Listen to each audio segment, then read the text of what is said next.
Gear type কোয়েল pump এর কার্যপ্রণালী।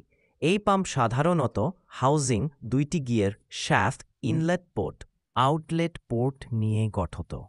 গিয়ারের দুইটির মধ্যে একটি আইডেল শ্যাফটের সাথে অপরটি মেইন শ্যাফটের সাথে ফিট থাকে। যখন ইঞ্জিন স্টার্ট করা হয় তখন ইঞ্জিন হইতে বা ক্র্যাঙ্ক শ্যাফট হইতে ড্রাইভ পাইয়া ওয়েল পাম্প পরিচালিত হয়। গিয়ার দুইটি একটি অপরটি বিপরীত রোটেশনে ঘুরে।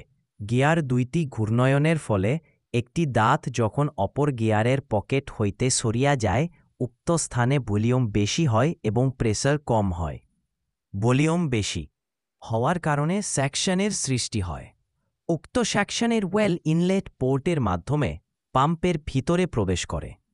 উক্ত ওয়েলকে গিয়ারের পকেটে পকেটে করে আউটলেটের দিকে যাইতে থাকে এবং যখন একটি গিয়ারের দাঁত অপর গিয়ারের পকেটে প্রবেশ করে তখন সেখানে প্রেসার বাড়ে এবং ভলিউম কমে। উক্ত প্রেসারে ওয়েল আউটলেটের মাধ্যমে ফিল্টারে চলে যায়।